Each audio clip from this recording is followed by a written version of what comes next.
Ігнат Абдзіраловіч. Адвечным шляхам. Даследзіна беларускага светапогляду.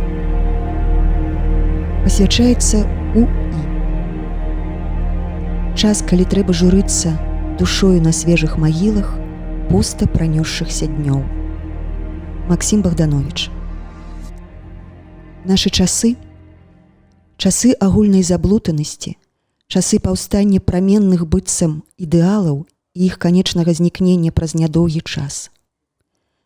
Тое, што раней здавалася чыстым і светлым, штодзённа аплятаецца жыццёвым брудам і пылам. Так знікаюць праменныя ідэалы, пакідаючы роспач і безнадзейнасць. У такія часы адзінокая чалавечая душа шукае, пераглядаючы ўсё тое, што здавалася каштоўным, святым і жаданым. Частка першая. Беларусь як граніца паміж усходам і захадам, грунтоўная адзнака беларускай гісторыі, духовае ваганне паміж усходам і захадам, тыповыя адзнакі усходу і захаду, месіянізм усходу і захаду. На беларускую справу прызвычаіліся глядзець як на нешта надта невыразнае, нявызначанае, не маючае ў сабе духу жывога, который можа даць беларусам права на законнае сярод іншых народаў існаванне. У невыразнасці беларускай культуры хочуць убачыць духовую смерць народу, яго няздольнасць вызначыць свой уласны ідэал. Фармальна мы павінны згадзіцца, што ў нас не акрэслена культура, што ў нас смутныя гістарычныя шляхі, але ў гэтым не можна бачыць духовай беднасці нашага народу, яго няздольнасці уласным крокам ісці да вытварэння ўласных формаў жыцця. Не. Жыццёвыя акалічнасці даводзяць аб іншым, што нават меней здольныя, меней сільныя народы вытварылі культурна вызначанае жыццё. Калі беларускі народ не стварыў выразнай культуры, дык гэта дзеля таго, што ў гістарычнай спадчыне яго была вялікая трагедыя народнага духу, якую перажыць выпала толькі 2-3 еўрапейскім народам. Беларусь ад X веку і да гэтай пары фактычна з'яўляецца полем змагання двух кірункаў еўрапейскай, пэўна-арыйскай культуры, заходняга і ўсходняга. Граніца абодвух уплываў, падзяляючы славянства на два станы, праходзіць праз Беларусь, Украіну і хаваецца ў балканскіх краёх. 10-вяковае ваганне сведчыць аб тым, што беларусы, як і украінцы і балканскія славяны, не маглі шчыра прылучыцца ні да аднаго, ні да другога кірунку. Мы не зрабіліся народам усходу, але не прынялі і культуры заходняй Еўропы. За ўвесь час нас пачалі зваць цёмным дзікім народам. Толькі па форме мы лічыліся каталікамі або праваслаўнымі, грамадзянамі Масквы і Расеі або Польшчы. Направер, мы былі благімі сынамі і царквы, і касцёлу, айчызны і атечества. Толькі найбольш дрэнныя, духова распусныя элементы нашага народу, як даўней шляхта, а ў апошнія часы частка страціўшай сувязь з народам інтэлігенцыі, уцяклі ад беларускага карэння, пакідаючы народ на свой уласны лёс. І народ застаўся жыць сам па сабе, духовым жыццём, з ідэаламі і перакананнямі паганскай веры, гаспадарчым, з прадпрадвечнымі прыладамі земляробства, сахой, драўлянай бараной, цэпам і жорнамі, у тым вечным бары, аб которым так жудасна пяе наш беларускі паэт. Але адмовіўшыся ад карысці выразнай культуры ў яе поўнасці, народ схаваў незалежнасць свайго духу. І вось зараз, калі набліжаецца вялікі крызіс да тых часовых ідэалаў, калі ўся культура знаходзіцца ў небяспецы і гатова разваліцца ў руіны, беларускі народ, як быццам знімаюць з яго векавыя ланцугі, прабуджаецца да жыцця, да шукання новых ідэалаў, да стварэння новых падставаў чалавечага жыцця. Гэта праўда, што мы мала маем. Гэта праўда, што мы шукалі па чужых дарогах, і не знайшоўшы або здрадзілі бацькаўшчыну і ішлі на чужынцаў, або вагаліся паміж варожымі кірункамі. Але зараз прыходзяць часы, калі багач зрабіўся бедаком і пойдзе на вялікі шлях шукаць з намі гаротнымі новага багацця, новага чалавечага ідэалу. А з глыбіні вякоў пазірае на нас скарына, такі ж вагаўшыся, шукаючы і жадаючы нас, кажа: «Над зімнымі хвалямі дзвіны я быў візантыйцам Юрым, а ў Кракаве, куды мяне пацягнула за еўрапейскай ведай, лацінікам Францішкам. А да праўды я не быў ні Юрым, ні Францішкам, а быў вольным, незалежным духам, якога вы шукаеце, духам агульначалавечым, толькі ў беларускай скуры. Шукайце ж. Ваганне паміж захадам і ўсходам і шчырая непрыхільнасць ні да аднаго, ні да другога з'яўляецца асноўнаю адзнакаю гісторыі беларускага народу. Прыклад Скарыны, аб якім да гэтай пары няведама, хто ён быў такі, ці каталік, ці праваслаўны, і пэўна, што і той, і другі разам, адбівае гэтае з'явішча беларускага духу ў індывідуальнасці, у душы нашага першага інтэлігента. Гэтую рысу беларуская народная інтэлігенцыя захавала і да нашай пары, але, як бачым, на то і ёсць гістарычныя прычыны. У X веку славяншчына прымае хрэст, а разам шмат чаго як спадчыну з гаспадарственнага, эканамічнага і духовага ўстрою візантыцка-рымскай імперыі. Заходнія славяны бяруць лацінскі ўзор, усходнія – візантыцкі. Беларусь апыняецца паміж варожымі кірункамі. Аб'ектыўны стан рэчаў вымагае прыняцця новай культуры, але гэтая культура не творыцца арганічна, а накідаецца неперапрацаваная народным духам. Усходнія і заходнія славяны прымаюць еўрапейскую культуру з яе фармальнага боку. Беларусь з гэтага часу пачынае вагацца. Як тая рагнеда, ўзятая ў палон князем Валадзімірам, Беларусь павінна хрысціць сваіх дзяцей пад прымусам на ўсходні ўзор, але выхоўвае іх на стары капыл паганцамі, у нялюбасці да ўсходняга хрысціянства. Крывавая барацьба паміж кіеўскімі і полацкімі беларускімі князямі вызначае той час беларускай гісторыі і адбіваецца нават у слове аб палку Ігараве, дзе пяецца аб вялікай бойцы на Нямізе ля Менску. Гэты ж літаратурны памятнік адбівае і другую рысу тагачасных беларусаў. Зрабіўшыся хрысціянамі, яны не запомнілі аб сваіх старых перакананнях. Князь Усяслаў Чараўнік – добры хрысціянін. Ён слухае утраню ў Полацку, але абяртаецца сівым ваўком і бяжыць да кіеўскай Сафіі на абедню. Прыхільнасць да старой паганскай веры зрабіла тое, што ў 13 веку Беларусь злучаецца з паганскай яшчэ Літвой. Мусі быць, зніч літоўскага князя гарэў ярчэй, чымсьці крыжы кіеўскага князя і польскага караля. Часы Гедыміна, калі кругом пачалося збіранне славянскіх земляў, на ўсходзе Калітой, на захадзе Лакеткам, а асабліва часы Альгерда і Вітаўта, даводзяць, што беларускі народ выказаў шмат гаспадарственнай арганізацыйнай здольнасці. Паспех Масквы сапсаваў Літве Беларусі здзейсніць аб'яднанне ўсяя Русі. Візантыцкая культура з яе ідэяй самадзяржаўнасці дапамагла Маскве стварыць з частак Русі, фінскіх і татарскіх земляў вялікую моцную дзяржаву. Беларускае ваганне і невыразнасць зрабіліся ў тыя часы фатальнымі. Неакрэсленая палітыка Вітаўта, яго прыхільнасць да польскага шляхоцтва, яго нявызначаныя адносіны да беларускіх князёў і народу зрабілі тое, што Беларусь траціць гаспадарственную незалежнасць, а разам і магчымасці выказаць свой культурны твар. Паміралі паганскія багі, а новых так і не прызнаў беларускі народ. Прыйшла рэфармацыя. Кінуліся беларусы шукаць новае слова, але і новае слова іх не задаволіла.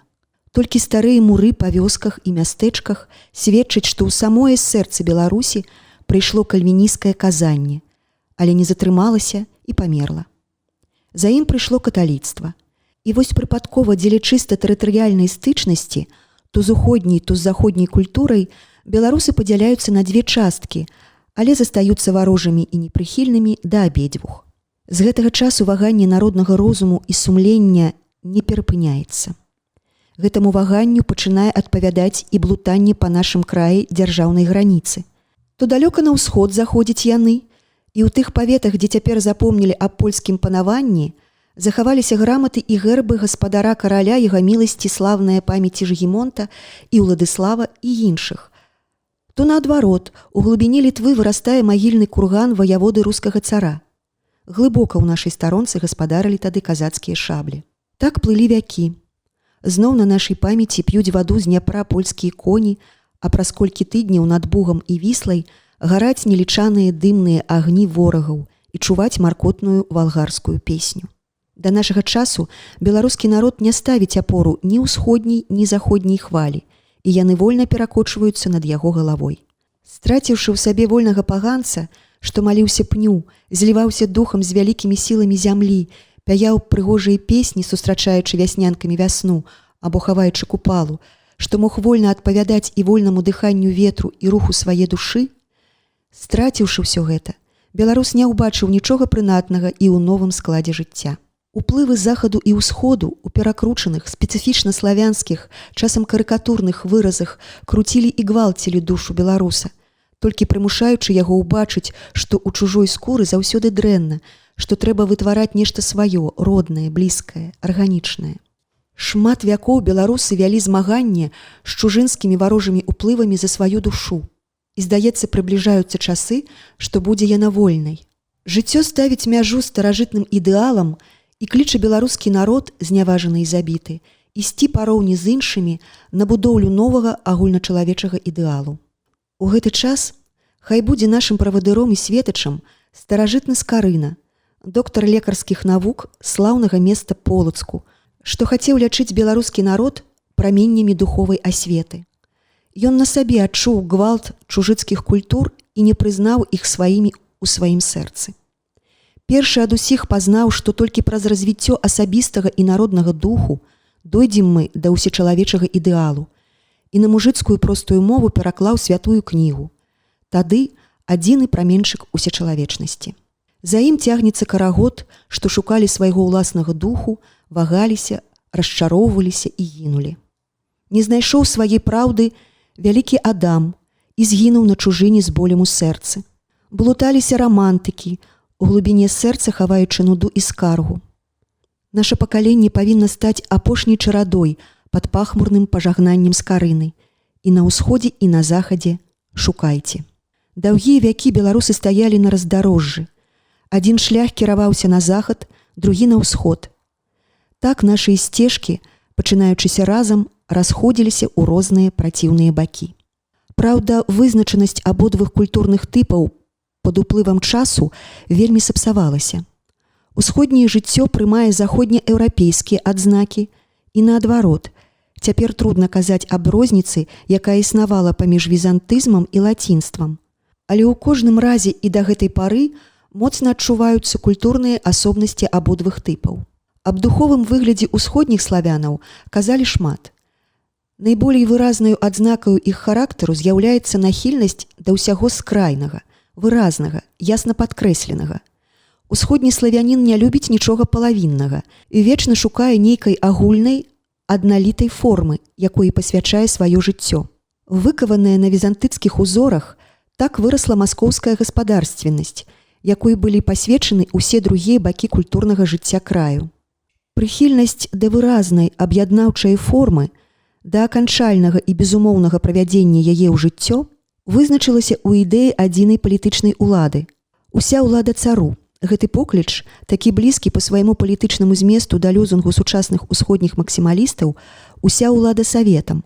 І ў абодвух выпадках паказвае, што іх дух не затрымліваецца пасярэдзіне, што кожную форму трэба правясці ў найбольшай чыстаце. Коль любіць так без рассудку, коль ругнуць так згарыча, коль рубнуць так уж з плеча.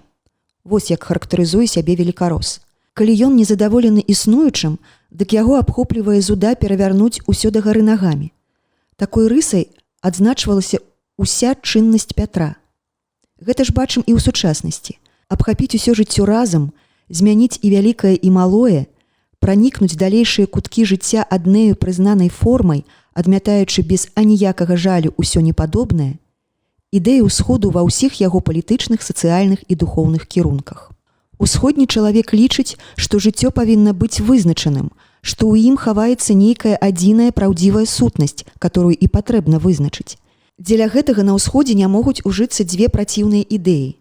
Калі на захадзе барацьба вынікае толькі ў асобыя часы агульнага спалоху, і тады па ўсёй зямлі ідзе забойства, гараць вогнішчы з еретыкамі і ворагамі, але потым, супакоіўшыся, варожыя кірункі мірна існуюць разам і знаходзяць кампраміс і згоду, змаганне на ўсходзе ідзе да тае пары, пакуль не згіне апошні адкрыты вораг.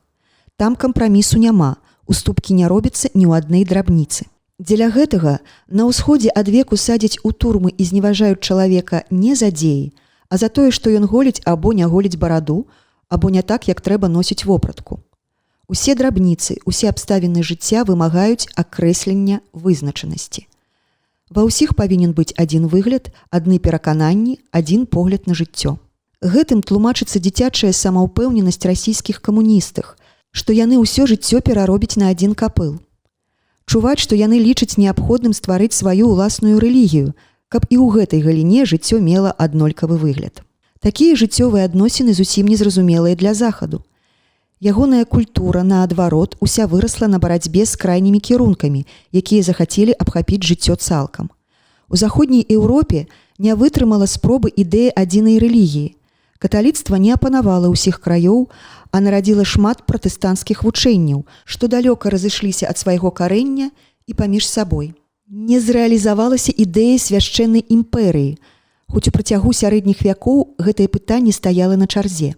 Імперыя рассыпалася на 5-6 неспадобных адзін да аднаго гаспадарственных арганізмаў, разлучаных геаграфічна і таксама разлучна пайшоўшых у сваім культурным жыцці. Такі лёс кожнай шырокай ідэі, якая хоча абхапіць усё жыццё.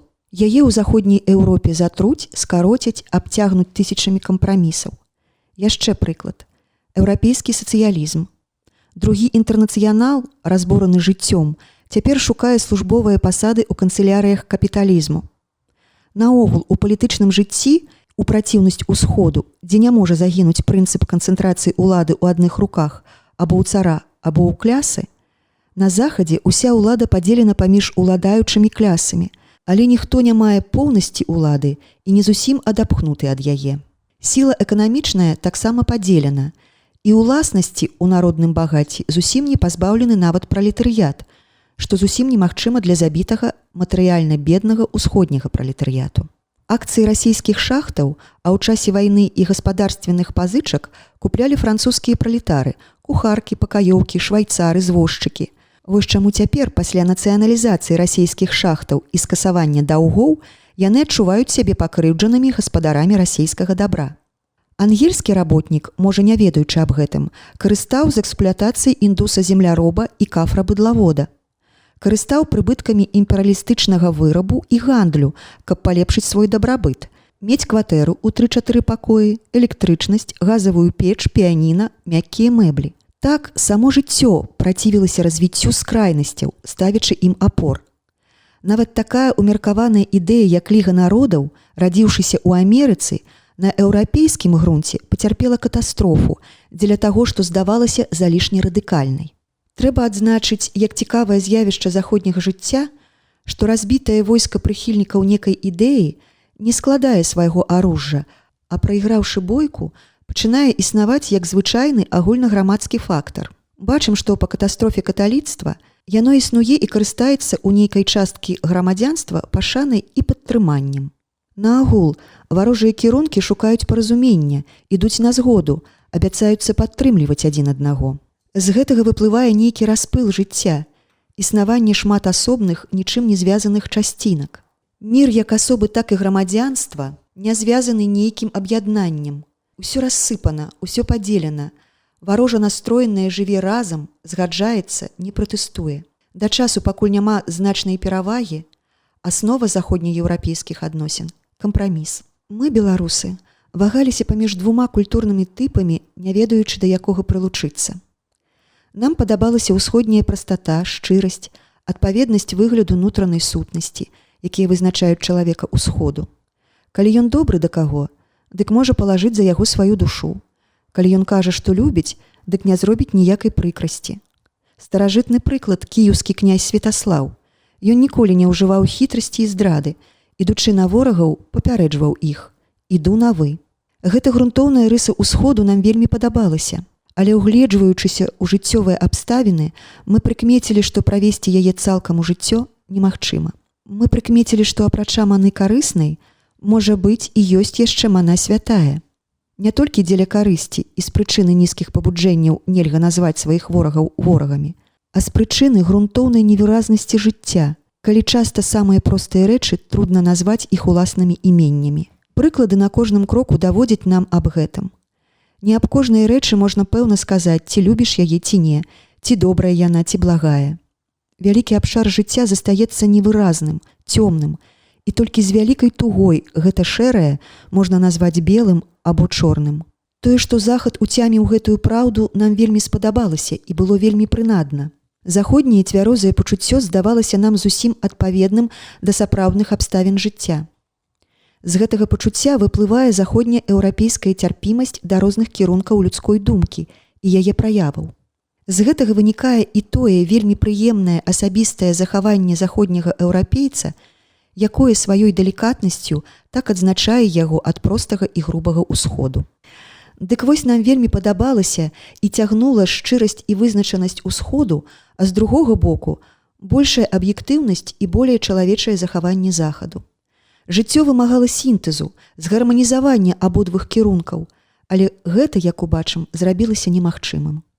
У сваёй акрэсленасці кірунку, нахілу ўсё даводзіць да канчатку, усяму даваць аднолькавую форму, усход даходзіць да абсурду. Як драбніца выйшла і тое, што ўсход не прызнаваў нас як беларусаў, а вымагаў ад нас прыняцця свайго ўсходняга выгляду, які па ўсходняму разуменню быў абавязковым. Славянскія ручьі сольюцца в рускам море. Вось як падгрунтоўвалася абавязковасць абмаскаліцца. З гэтага вынікае гвалт і ўціск нашай індывідуальнасці. З гэтага гвалтоўнае жаданне адняць наш твар. Яны не ўцямілі, што разам з беларушчынай мы трацім і лепшую частку чалавечнасці. Нашага вызвалення, нашага ратунку ад прымусу ўсходу мы чакалі ад захаду. Ён ішоў да нас з прыемнай усмешкай на ружовых вуснах, і мы гістарычна пазнаёміліся з гэтым ласкавым выглядам. Праўда, нашым бліжэйшым захадам былі славяне, палякі, і заходнія ўплывы прынялі ў іх спецыфічна славянскія выразы, але ўсё ж гэта быў захад. Прынцып не толькі не лічыць шэрае чорным, але сцерагчыся і белае назваць белым, быў прыняты і нашымі суседзямі.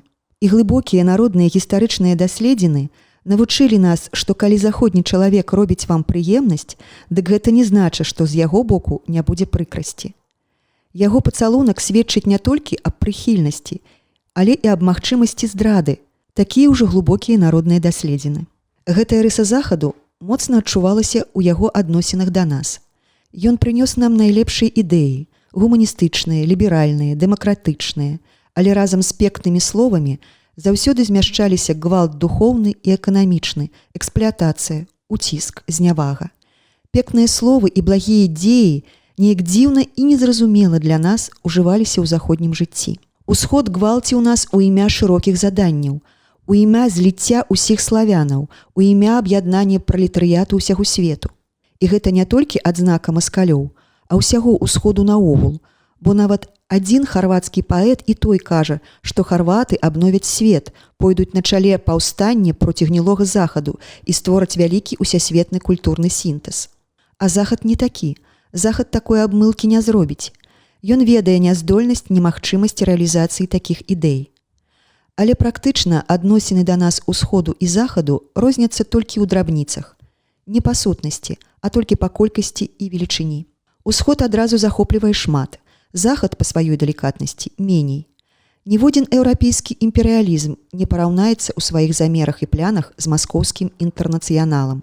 Таксама Варшава ніколі не квапілася на Маскву або Прагу, тады як Масква зусім шчыра ў сваім славянафільстве хоча валадаць і Прагай, і Варшавай, і Белградам, і Сафіяй. Затое захад – вялікі чалавек на малыя справы, і яго здольнасці моцна адбіваюцца на беларускай шыі. Польшча не верыць у сваё славянскае прызнанне.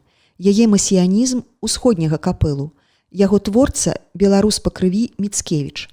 Але для сапраўднага паляка яго мары так, пекныя словы, а арганічна зразумелай і прыемнай польскаму сэрцу засталася ідэя Ягелонска, вельмі далёкая ад міцкевічаўскага месіянізму, толькі штучна ім прыаздобленая.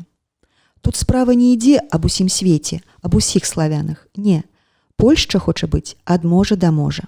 І вось ідзе гвалт над нашымі душамі, бо мы прыпадкова апыніліся таксама паміж абодвымі морамі. Тут захад ідзе з усёй жорсткасцю ўсходу. Гвалт, прымус, здзек, вырванне душы беларуса ідзе разам з усімі атрыбутамі прыемнага заходняга твару. За доўгія вякі гнёту і здзеку над нашай душой мы ўцямілі, што якую скуру сілком не накінь чалавеку, ён застанецца незадаволеным, бо заўсёды ён захоча перш-наперш быць самім сабой, чалавекам, а не замарожаным каталіком або праваслаўным, выгаленым на адзін капыл расейцам ці палякам, прававерным буржуям ці камуністам. У гэтыя цесныя мізэрныя рамкі не ўсадзіць вялікай душы чалавека. Векавое дасведчанне кажа нам, што вольнага развіцця нашага духу не запаўняе ні заходняя, ні ўсходняя культура, бо яны абяртаюцца ў формах гвалтоўнага, людаежнага месіянізму, і розніца між імі толькі ў назовах, лёзунгах, а іх аціскаючыя ланцугі аднолькавы для нашага духу. Трэба шукаць на другіх шляхах. Каб запэўніць нашаму народу вольную творчасць ва ўсіх галінах жыцця, трэба стварыць і адпаведныя свае беларускія формы жыцця. Гэта ж зусім ясна, але ў светлым імкненні духовага адраджэння хаваецца і вялікая небяспека.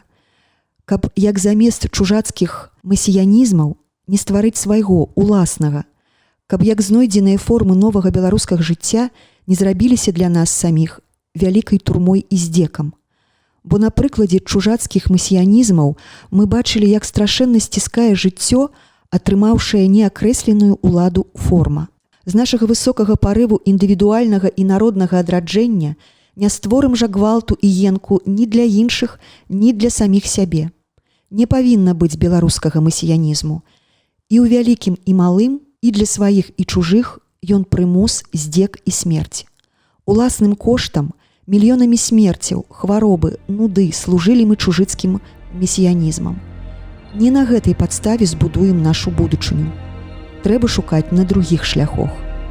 Трэба пазнаць, дзеля чаго сучаснае жыццё нашых суседзяў прыняло такія сціскаючыя, гвалтаўнічыя, бяздушныя формы.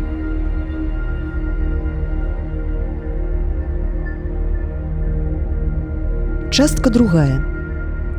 Стварэнне формаў і змаганне з імі гістарычны змест еўрапейскага жыцця, жывучасць сацыяльнай формы, духовае мяшчанства, патрэба зменнай ліючайся формы. Сучасныя еўрапейскія народы атрымалі сваю культуру як спадчыну антычнай імперыі. Духу эліна-рымскіх народаў прыняць яны не маглі. Толькі жыццёвая патрэба выразныя формы ў гаспадарственнасці, рэлігіі і іншых галінах быту прымусіла прыняць рымскі прыклад адміністрацыі, войска, рэлігіі, права, наогул большасць палітычных, рэлігійных, эканамічных і іншых бытавых формаў. Рымскае, а яшчэ раней грэцкае гаспадарства згінулі з прычыны духовай распусты, дэмаралізацыі. Апошняя ж была вынікам канфлікту паміж асобай і хаўрусам, гаспадарствам. Хаўрус не адпавядаў жаданням асобы сваімі захопліваючымі імкненнямі. Барацьба асобы проціў уціску хаўрусаў здэмаралізавала і асобу, і хаўрус, і яны загінулі. У змаганні між сабой гарадоў, гарадскіх партыяў і жадаючых безумоўнай волі адзінак развалілася элінскае гаспадарства. Рымская імперыя, наадварот, задавіла, згвалціла асобу, пашыраючы рабства, душачы грамадзянскае пачуццё, творачы саладкаваты шавінізм «dulce et decorum est pro patria mori». Так згінуў і Рым, вырадзіўшыся ў вялікі хаўрус незадаволеных, узбаламучаных рабоў. Ні антычная думка, ні антычнае рэлігійнае пачуццё справы зносін асобы і хаўрусу не вырашылі, як не вырашылі пытання вечнага і смертнага, канечнага і бесканечнага. Гэтыя пытанні разам з выпрацаванымі формамі жыцця перайшлі да сучасных народаў. Барбарская няўмеласць спраўляцца з усёю грамадою і рознасцю жыццёвых праявах выклікае прыхільнасць да заўсёднай, выразнай, вызначанай формы. У такой форме барбары пачулі патрэбу ў той час, калі іх сацыяльнае жыццё пашыралася і ўзмацавалася. Для індывідуальнасці не трэба формы. Дух жыве пачуццём, яму не трэба сімваляў. Дух дышыць дзе хоча. Толькі ў зносінах з падобнымі да сябе, з светам надворным робіцца патрэбным вызначанасць, форма. Закон уласнага сумлення замяняецца агульнаабавязковай мараллю, фармальным абычаёвым правам, з якога развіваюцца ўсе іншыя формы прававога жыцця. Калі барбары сутыкнуліся з выпрацаванай элінскай культурай, дык адразу на іх сацыяльнай творчасці моцна адбіліся антычныя ўплывы, але, на жаль, толькі з выгляднага боку. Спачатку бедныя барбары зусім не ведаюць духоўнай спадчыны старажытнасці і толькі паволі з ёю знаёмяцца. І гэтае няведанне старога духу становіць сапраўдную нядолю новай Еўропы. Тое, што толькі цяпер пазнаў сучасны філёсаф Бергсон, казаў 25 вякоў назад Геракліт цёмны. Усё рушыцца, усё цячэ, нельга 2 разы плёхнуцца ў тую самую рэку. А прыхільнасць да заўсёднай, здзервянеўшай, змярцвелай формы, да нязменных рэчаў і ідэяў высмеяў у сваіх камедыях Арыстафан. І вось еўрапеец стараецца здзейсніць сваю прыхільнасць да цвёрдых формаў. Усход рыпаецца ўзяць візантыйскую спадчыну як вала за рагі і ў аднолькавасці формы уціснуць усё жыццё, нягледзячы на тое, што такі спосаб прыгнятае, губіць усё жывое. Захад карыстае багаццем рымскай культуры і ў сваім жаданні ўсё ўсталяваць, вызначыць, спарадкаваць, хоча зафіксаваць вечную зменнасць і цякучасць жыцця, аб якіх казаў Геракліт, у вялікім ліку нежывых, затое цвёрдых, прыемных еўрапейскаму пачуццю формах. Сярэднія вякі праходзяць пад знакам устаноўленай формы, дагмату, падпарадкавання аўтарытэтам. З векам адраджэння пачынаецца пратэст. У рэлігіі проціў дагмату і формаў, у філазофіі і мастацтве проці дазволенага і ўстаноўленага, у палітыцы проці суровых формаў людскога прыгону. Апошнія настроі выліваюцца ў цэлы рад паўстанняў па ўсёй Еўропе, пачынаючы ад паўстання ў Англіі 1381 года і канчаючы сялянскай вайною 1525 года. З'яўляецца вучэнне аб самацэннасці чалавека, з'яўляецца новы святы, Францішак з Асізіі, который кажа ў праціўнасць афіцыяльным перакананням, што сутнасць чалавека і яго імкнення не грэшныя і паскудныя, а добрыя і светлыя, што не трэба ланцугоў пакуты, што жыццё павінна быць радасным і прыгожым. Адраджэнскі пратэст не здзейсніўся да канца дзеля сапсаванасці еўрапейца. Яму ізноў захацелася цвёрдай формы. Ён не пазнаў яшчэ, што кожная гэткая форма – ланцуг для жыцця.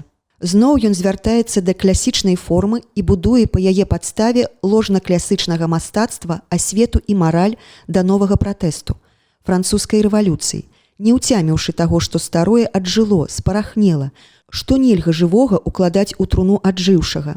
На вогнішчах, запаленых рукой Кальвіна, гіне пратэстуючы дух пратэстанцкіх рэлігіяў. Яны, паўсталае забурэнне проці нежывой літары, хаваюцца ў плашчы дагмату і формы. Зноў усё як быццам замірае да новага спалоху. Усход спазніўся блізка на 2 вякі. І ў Маскве вынікае пратэст проці душагубчай формы і разліваецца смутным часам, рэлігійным расколам і разінаўскім паўстаннем. Там справа не даходзіць ні да якіх вынікаў, бо пратэст не вылупляецца далей анархічных выпадаў. Заместа шукання іншых формаў, усход з усёю сваёй скрайнасцю адмаўляецца ад іх, і ясна, што жыццё, якое не можа ні моманту абысціся без формы, перамагае. Можа, гэтае зацверджанне гучыць крыху абстрактна, але зусім зразумела, што немаль уся жыццёвая нядоля мае сваёй падставай неадпаведнасць жыццёвага зместу тым формам, у якія ён уложаны. Усе няшчасці, як індывідуальныя, так і сацыяльныя, залежаць якраз ад таго, што формы жыцця заместа таго, каб служыць чалавеку, маюць сілу валадаць над ім, сціскаючы і затрымліваючы яго духовыя імкненні. Формы жыцця нам не накідаюцца, мы самі творым іх. Мы самі ў часе патрэбы надзявалі нашы ланцугі, але тады яны былі неабходнымі. Стварылі сям'ю, гаспадарства, суд, касцёл, партыю. Гэта стварылі мы самі. Шмат чаго ўжо сціскае, душыць нашу вольнасць, але створаныя формы маюць сілу вялікай жыццёвасці.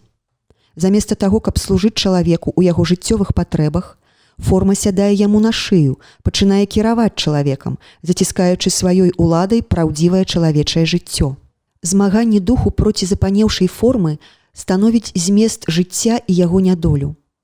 Патрэбна ліючаяся, зменная, заўсёды адпаведная жыццёвым праявам форма. Але гэтага няма. Форма – вынік чалавечай творчасці, а чалавек творыць заўсёды кахаючы. Ён любіць дзіця свае творчасці, жадае яму вечнага існавання. У гэтым першая падстава жыццёвасці і сілы формы. Маральны закон, абычаёвае права, у творчасці якога прымае чын амаль што ўвесь народ, заўсёды мае адзнаку боскасці. Творацца легенды і казкі, што Бог сходзіў на зямлю і даў людзям гэты закон. Першы людскі маральны кодэкс, 10 запаведзяў, прыйшоў з маланкаю і грамніцамі ад самого Бога, который ў хмарах сходзіў на гару Сінай. Так, адзнакаю боскага натхнення народ надзяляе кожную абычаёвую форму. У гэтым яе сіла, магчымасць валадаць людзьмі і гвалтаваць іх, калі форма нават страціць свой сэнс і запатрабуецца новая. Другая падстава жыццёвасці і сілы формы – карысць. Калі чалавеку альбо грамадзе існуючая форма здаецца карыснай, тады заўсёды эгаістычныя мэты аздабляюцца існуючай формай. Так формай касцёла карысталася духавенства. Ідэя хрысціянскай любасці прыкрывала самыя дрэнныя карысныя замеры. Хто дарыць цэркве, таму вечнае спасенне. Хто адніме ад другога і дасць цэркве, таксама спасенне душы. А хто адніме ад цэрквы, таму праклёнства і вечныя мукі. Так духавенства ўсходняе і заходняе карысталася прыхільнасцю народу да хрысціянства, каб павялічваць свой маёнтак. У свой час ідэя гаспадарства зрабілася канечнай, неабходнай, яе зрэалізавалі ў пэўных формах. Цяпер жа невялікія кучкі буржуазіі, шляхецтва ці палітычных бадзякаў напінаюць горла ад кахання да бацькаўшчыны. Справа ў тым, што форма сучаснага гаспадарства з яго паліцыяй, прымусам і турмамі запяўняе ўдачу іх цёмных справаў, і пратэст проціў вяльможнага машэнства раўняецца да здрады бацькаўшчыны і бязлітасці караецца. У парывах сацыяльнага натхнення родзяцца палітычныя партыі, а праз колькі гадоў, бачыш, жменька здольных хлапцоў круціць чалавечыя галовы, а разам не запамінае і аб сваёй кішэні. Чым слабее развіта духоўнасць чалавека, тым большую вагу набірае форма, звычай, дагмат, дактрына, незразумелы лёзунг. Добра ведама сіла абычаёвага права ў сялянскіх масах, фанатычная рэлігійнасць у цёмных малаасведчаных народаў, іх прыхільнасць да патаемных рэлігійных формулаў у незразумелай мове. На нашых вачах вырастала дзіўная сіла палітычных лёзунгаў, таксама незразумелых, а часам і пазбаўленых зместу, характару, як самага рэакцыйнага, так і ультрарадыкальнага, якія маса сустрачала дружнымі воплескамі. Чым душа цямней, тым панаванне формулы непадзельней. На канчатках форма перакручваецца ў старажытнага малоха, у вогненнае жарала которага маткі кідалі сваіх дзяцей. Сколькі малохаў захавалася да нашага часу, сколькі ім прынесена незразумелых, непатрэбных ахвяр. Псіхічная прыхільнасць масы, спрытная агітацыя і зноў вантроба малохаў жарэ лепшыя, светлыя, маладыя сілы чалавецтва, пеўныя ў тым, што яны гінуць за лепшыя ідэі чалавецтва, што яны прыносяць сваё жыццё на алтар агульнасветавой праўды. Валаданне формы над жыццём накладае на яго сваю пячатку, забірае сілу патрэба нерухомасці і спакою. Заўсёднасць і цвёрдасць робіцца душы прыемнай і неабходнай, як патрэба хадзіць па цвёрдай зямлі, а не па вулканічным грунце. І вось большасць еўрапейскага грамадзянства набывае ідэалогію, якую можна назваць духовым мяшчанствам.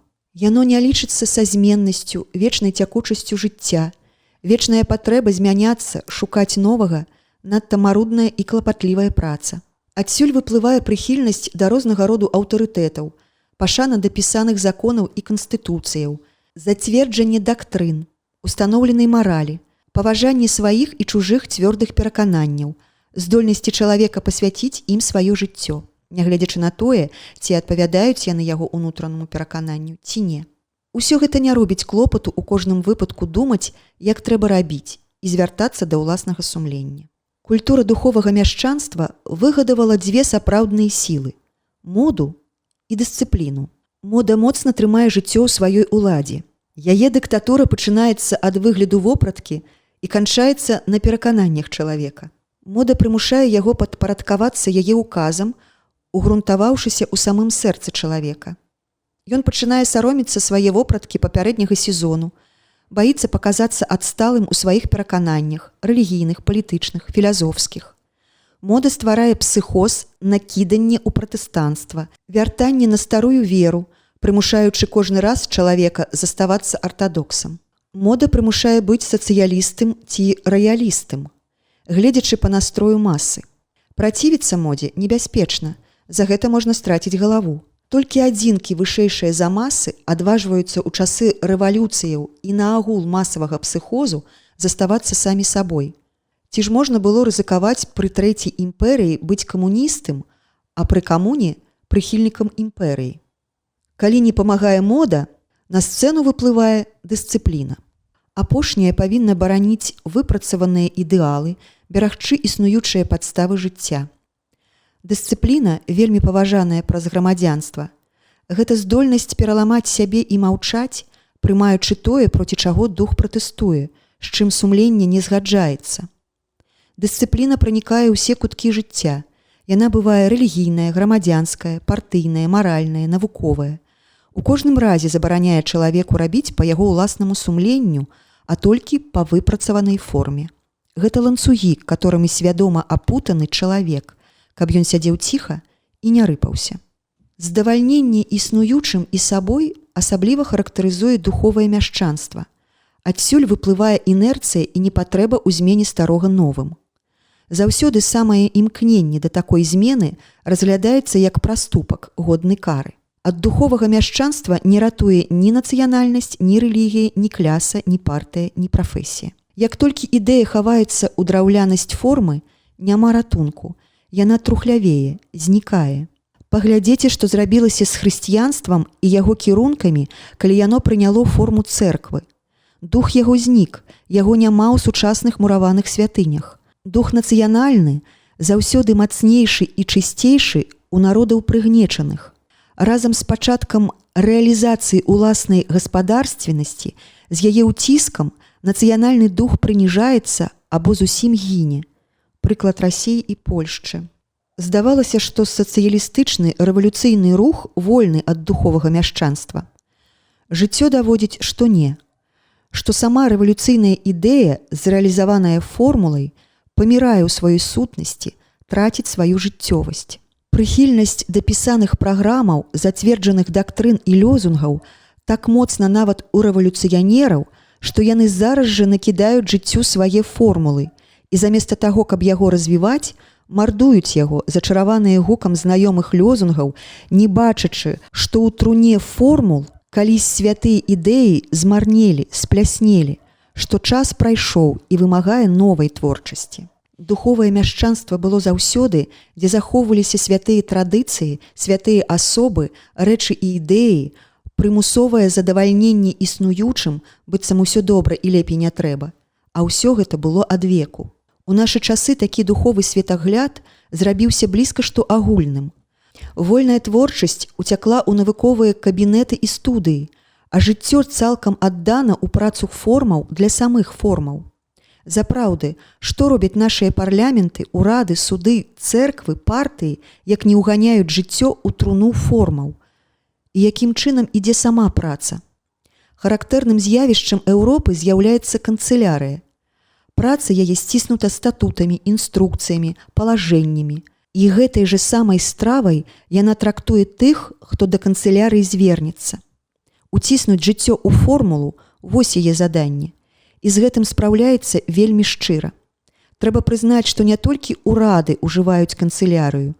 Яе дух прабіваецца туды, дзе павінна была працаваць творчая сіла, у перадавыя партыі, прафесіянальныя саюзы, кааператывы. Дух змярцвеласці вісіць над усёй грамадзянскай працай. Час пераканацца, што няма формаў універсальных, формаў, абхопліваючых усё жыццё і яму адпаведных. Не затрымалася чалавечае сумленне ні на адной форме. Цудоўны цяг імкне яго далей, вышэй. Упалі ўсе формы, якія хацелі панаваць над чалавекам, бо няможна з чыстым сумленнем пасвячаць ім свае душы. Ляжаць разбітыя і растрэсканыя каля ног чалавека, малох рэлігіі, гаспадарства, пісанай маралі і яшчэ і яшчэ. Не мёртвыя формы, а сам чалавек гаспадар свайго жыцця. Ён творыць усе формы жыцця. Яны залежаць ад чалавека, а не чалавек мусіць заставацца пад мёртвай уладай струхлеўшых формаў, рэлігій, маралі, законаў, агульных зданняў. Час зразумець, што жыццё кіруе формамі, а не наадварот. Што сам чалавек, яго вялікая, родная, сонечная косам душа, яе натуральнае імкненне да святла, хараства, праўды – змест жыцця. Што ў праўдзівым незалежным жыцці няма месца ні ідэалам, ні ахвярам. Трэба памятаць, што жыццё цячэ, што душа чалавека не стаіць, што чалавек павінен укладаць сваё жыццё так, як яно развіваецца і льецца. На жаль, гэта незразумела і нячутна. Гэтае права гвалціць і над ім здзекуюцца ад часоў, калі палалі жывыя вогнішчы Нерона і святой інквізіцыі, і да нашых часоў кулямёту і гумовай палкі. У абедзвюх культурах Еўропы над жыццём здзекуецца форма. У адной маналіт, у другой рассыпаныя ў крышталы. Бальзамаваць жа можна не жывых, а толькі трупы. Прырода нам даводзіць, што еднасць формы і сутнасці неабходная умова жыцця. Форма павінна быць. Без яе жывое не можа абысціся. Толькі бесканечнае, вечнае не мае формы. У форме сутнасць матэрыяльнага жыцця, а яно ліецца, як рака, змяняецца, як косы сонца ў каплях расы. Чалавечая душа такая ж капелька, іграючая кветкамі косаў. Трэба ж не сціскаць, не хаваць футлярамі гэтай ігры. Трэба даць поўную магчымасць зіхацець нялічаным багаццем фарбаў. У гэтым сэнс жыцця і яго хараство. У прытарнаванні формаў жыцця да гэтай зменнасці, ліючасці, у шуканні формаў жыцця эластычных, цякучых, зменных, змест будучыні, змест індывідуальнага і сацыяльнага ідэалу.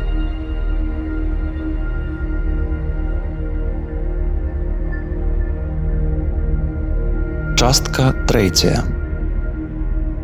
Творчасць як жыццёвая падстава, творчасць як касмічная сіла, сучасная палітычная чыннасць не запэўняе сацыяльнай творчасці, незалежніцкае імкненне, усё існуючае разумна, усё існуючае неразумна, усё існуючае творча. Да нашай пары мэтай выхавання было навучыць жыццю. Гэта значыць даць чалавеку гатовыя шаблёны, як кіравацца ў тых ці іншых выпадках. Выхаванне імкнула, каб выпрацаваць у чалавеку пашану да прызнаных праўд, каб імі кіравалася чалавечае сумленне. Існавала і існуе перакананне, што ёсць нейкі філасофскі камень, які памагае на ўсіх шляхах і сцежках. І вось што выпрацавалі такія зданні. Таннае самазадавальненне, духавае мяшчанства, стаячае балота, адсутнасць творчасці. Праўда, трудней кожную часіну тварыць, чым ужываць гатовае. Лягчэй здаваляцца зацверджаным прыкладам, чым шукаць адпаведнейшага, але хараство і шчасце жыцця якраз залежыць ад таго, ці прытарнаваны да яго, ці адпавядаюць яму формы, у якія жыццё укладаецца. Тут не можа быць нічога гатовага, навучанага, зацверджанага. Тут не падойдуць старыя шаблёны, бо яны зробяцца толькі гвалтоўнымі, непатрэбнымі і цяжкімі. Сапраўднай падставай жыцця можа быць толькі творчасць, творчасць на кожным кроку, у штодзённай працы, у сямейных адносінах, у грамадскім руху. Толькі тады жыцця не будзе сціскаць формы, і чалавек здаволіць сваё прыроднае імкненне быць тварцом. Цяпер жыццё поўна нядолі, бо мы не ўмеем быць творцамі. Мы робім з нашага жыцця нямілую ні сабе, нікому іншаму турму, і нерухомы, нятворчы дух пануе ў нашай панурай штодзённасці. Нятворчыя рабы мы лёгка схіляемся перад кожным ідалам формай. Толькі невялічкая частка людзей хочуць быць сапраўднымі тварцамі, ды заказаны ім творчыя шляхі ў абшары грамадзянскай і асабістай штодзённасці, і ўся іх творчая энергія кіруецца ў вольныя даліны мастацтва і навукі. Сапраўды, што такое мастацтва? Гэта перш-наперш тварэнне чыстай формы, бесканечнае, невычарпальнае тварэнне. Чым вышэй мастацтва, тым ясней у ім самастойнае шуканне і стварэнне формы. Змест усё болей адрываецца ад жыцця, абасабляецца. Літаратура пераходзіць у музыку, малярства ў скульптуру, і ў музыцы гук пачынае жыць самастойным жыццём. Нас цікавіць гармонія гукаў у той форме, якую яны прымаюць у музычным творы. У скульптуры асобную значнасць мае цела, маса, которая пад рукой мастака пачынае жыць уласнай гармоніяй, якой няма ў сапраўдным жыцці. Праўда, такой гармоніі паміж зместам і формай у жыцці няма. І мастацтва нам дае толькі прыклад таго творчага жыцця, якое павінны тварыць і людзі. Што мы далей бачым у мастацтве? Ці яно калі-небудзь задаволена? Ці мастак калі-небудзь схінае галаву перад споўненым творам? Ці пакланяецца ён створанай форме? Не. Твор скончаны, душа выявілася, і далей, безупынна, без устанку.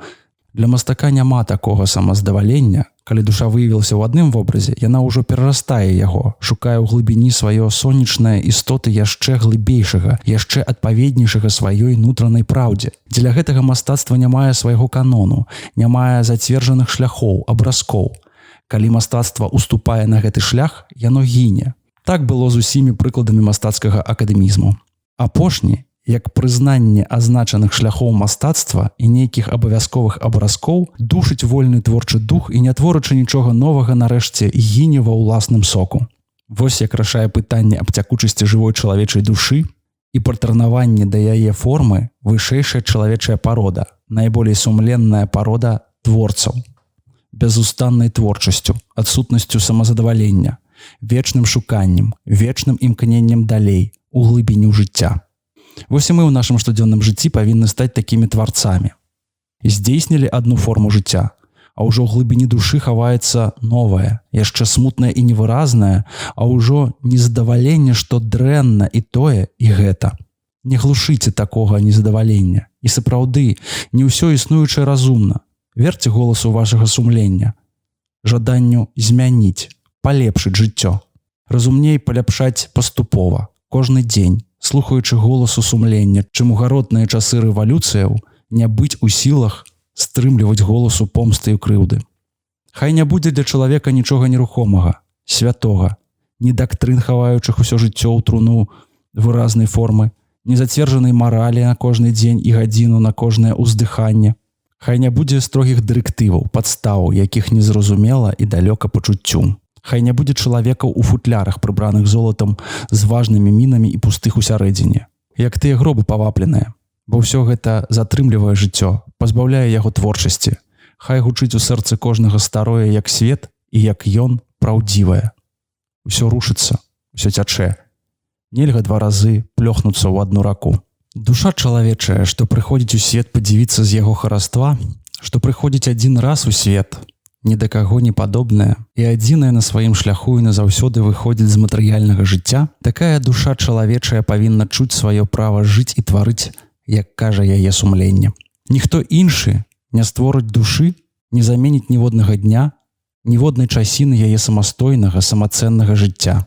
Чалавечая душа, што прыйшла ў свет адбіць радасць ігры, жыццявых косаў, напіцца іх цяплом і ласкай, павінна развярнуць усю моц свае творчасці, каб зліцца ў творчым тэмпе сусветнага дыхання, сусветнай гармоніі, прысутнасць якой адчувалі зорныя душы піфагарэйцаў, каб потым у жыццявым стамленні схіліцца ўзноў на ўлонне вялікай маткі матэрыі, маткі невыразнасці, маткі непачатасці, поўнай сілы і моцы, поўнай смутку і ненароджанага жыцця. Матка матэрыя – падстава ўсяго існуючага. У ёй зліты ўсе сілы, варожыя і кахаючыя, творчыя і руйнуючыя. Але сама яна – невыразнасць, незразумеласць, толькі магчымасць тварыць, а не самая творчасць. Яна – аснова жыцця, як старавечны бог Ксенафана, камяк гразі, дзе змяшаная вада і зямля, паветра і агонь у невыразнасці, толькі ў магчымасці і жаданні радзіцца, стварыцца. Поўна яна смутку, поўна галасоў няясных, быццам шапацення нераспушчанага лісця, лепету нерадзіўшыхся дзяцей і звяркоў, быццам сокі жыцця бродзіць, шукаючы свету, чакаючы свайго нараджэння. Вось адхіляецца прадвечны туман, быццам хмары нараджаюцца, быццам тоненькія цуркі цягнуцца ўвыш, угару. Родзіцца першы нагад на жыццё. Падзяляецца свет і невыразнасць змроку, але яшчэ няма самого жыцця. Няма творчасці. А калі зазіхаціць першая маланка, шырокай бліскучай істужкай, злучаючы высокія, быццам пазбаўленыя цяжкасці хмары і цёмнае чорнае невыразнае улонне маці матэрыі, заграмяць грамніцы, патрасаючы выразным грукатам прадвечную безгалосасць. Гэта прачхнуўся, выйшаўшы з лана маці, адвечнай купала. Гэта яго павіншаванне сваёй матцы. Гэта першая ласка сваёй жонцы. І ў стамленні завеюшага цяпла, дажджу і свету пруць узвыш яшчэ ў зыбані да жыццёвага туману першыя расціны, которым жыццё дае матка матэрыя і бласлаўляе прыгожай формай і хараством бацька купала. Жыватворны дух, жыватворная форма. Вось адвечная гармонія паміж невыразнасцю матэрыі, істотай усяго жывога, з творчым духам, который дае ўсяму жывому форму. І мы, з лана маткі матэрыі, з вечным творчым духам агнявога купалы, прыходзім у свет, каб тварыць формы, каб з мацярынскай невыразнасці стварыць нешта па свайму образу і падобію, па образу нашай праменнай душы. Хай жа тое, што мы творым, не робіцца нашымі багамі, бо мы яго творым, а не яно нас. Калі асобная адзінка можа знайсці свой індывідуальны ратунак у мастацкай або навуковай творчасці, дык у сферы сацыяльнай справа стаіць не так проста. Сацыяльная творчасць затрымліваецца і робіцца блізка што немагчымай з дзвюх прычын. Першае, што некаторымі сацыяльнымі формамі карыстаюцца валодаючыя клясы і штучна затрымліваюць іх развіццё, а другое, што ўмовы сацыяльнай творчасці вымагаюць болей спрыяючых абставін, чымся для творчасці індывідуальнай. Нельга зразумець такой магчымасці, каб учарашні раб зрабіўся незалежным гаспадаром свайго жыцця, каб учарашні падмятальшчык вуліц апынуўся вольным мастаком. Дужа цяжка выхаваць у кожнай адзінцы імкненне да агульнай творчасці, зразуменне неабходнасці ісці наперад, а не здаваляцца існуючым. Дзеля гэтага да нашых часоў сацыяльная творчасць масаў ідзе не безупынна, а скокамі. Творчасць масаў павінна перамагчы інерцыю зацікаўленых клясаў, і заўсёды толькі праз пераварот і рэвалюцыю масы ідуць да сацыяльнай творчасці. Такі шлях ненармальны, негарманічны і неэканамічны ў страце чалавечай сілы. Масы павінны мець сталую магчымасць творчасці, але ў сучаснасці такой магчымасці нельга дасягнуць. Блізкая мінуўшчына вучыць нас, што адных рэвалюцыяў яшчэ далёка не даволі. Запэўніць творчасць сацыяльную можа толькі творчая адзінка, маса творчых асоб. Творчасць масаў грунтуецца на творчасці адзінак. Прыклад Расіі кажа нам, што рэвалюцыя без індывідуальнай творчасці толькі вялікая смута без канца і прасвету. Выходзіць нейкі зачарованы круг. Для сацыяльнай творчасці павінна быць творчая адзінка, але ўзгадаванне гэтай адзінкі у значнай частцы залежыць ад развіцця сацыяльнай творчасці. На жаль, усё тое, што цяпер робіцца ў грамадскім жыцці, якое мае свой найбольш інтэнсіўны выраз у палітычнай працы, вельмі далёка ад дасягнення сацыяльнай творчасці, ад узгадавання творчай адзінкі. Сучаснае грамадства, разбітае на клясы, хоча здзейсніць свой сацыяльны ідэал палітычным шляхам. Гэта значыць, захапіўшы ў свае рукі ўладу, альбо маючы на яе значны ўплыў. Грунтуючыся на нейкай клясе, кожная партыя мусіць праводзіць думкі, карысныя для яе клясы. Партыя заўсёды кажа аб рэальнай палітыцы, аб тым, што ў палітыцы няма сантыментаў, кажа аб канечнасці заднаважання інтарэсаў па іх сапраўднай грамадскай вазе. Гэта знача, што справа заўсёды канчаецца тым, што чыя вага большая, у каго матэрыяльная сіла вялікшая, той усім і круціць. Праўда, кожная партыя мае хорошую праграму, якая пачынаецца словамі аб дабры ўсяго народу, дзе спамінаецца аб лепшых чалавечых ідэалах, але аб істоце хорошых словаў трэба разважаць па дзеле. Напрыклад, Беларусі прыйшлося практычна пазнаёміцца з рознымі палітычнымі ўплывамі. Што ж можна сказаць аб партыях дэмакратычных? Перш-наперш, неадпаведнасць хорошых слоў і дзела, у которой выяўляецца клясавая прагавітасць і ўсё душачае, гвалцячае, сціскаючае ў сваіх ланцугах духовае мяшчанства, аб якім казалі вышэй. Напавер, калі выяўляюцца вынікі рэальнай палітыкі, дык з-пад штандару з хорошымі словамі, вольнае з вольнымі, роўнае з роўнымі, выглядае прагавіты твар шляхціца. І гэта зразумела, бо пры палітыцы рэальнай і дэмакратычнай, якая не хоча лавіць жураўлёў у небе, заўсёды ідзе аб скураных клясавых інтарэсах, аб скарыстанні абавязковага прымусовага стану рэчаў у гаспадарстве. Тут нельга думаць аб магчымасці сацыяльнай творчасці. Няздольнасць сацыяльнай працы ў палітычнай форме датычыцца ўсіх партый, устоячых на клясавым грунце. Карысна-клясавая адзнака характарызуе не толькі буржуазна-дэмакратычныя партыі, але і сацыялістычныя. Прызнаць палітычную няздольнасць сацыялізму тым горы, што да апошніх часоў сацыялізм быў адзінаю касулькаю, адзінай надзеяй на магчымасць лепшай будучыні. Сацыялістычныя мучанікі сваёй крывёй, сваім бязрадасным ахвярным жыццём без святла і асабістага шчасця рабілі, здавалася, фундамент сонечнай будучыні. Пачатковы сацыялізм Оуэна, Фур'е, Сен-Сімона, які звалі утапічным, вязаў духовыя сувязі са ўсімі лепшымі барцамі за чалавецтва, першымі хрысціянамі, гуманістамі. На іх штандартах стаяла «Шчасце ўсіх, шчасце адзінкі».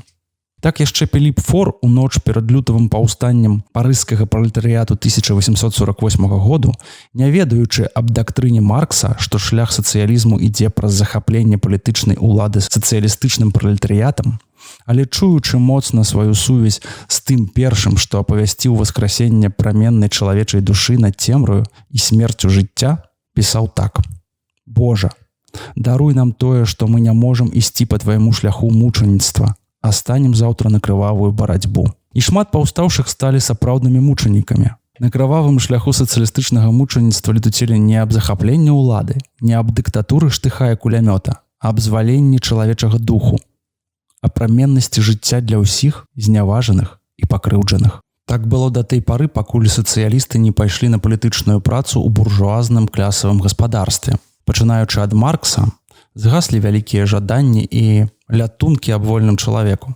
Заместа утопіяў высунулася навучная ідэя захаплення палітычнага апарату, каб сілком весці масы ў сацыялістычны рай. Натхнёнасць сацыялізму знікла, змянілася пустой буржуазнага характару крыважэрнай дактрынаю.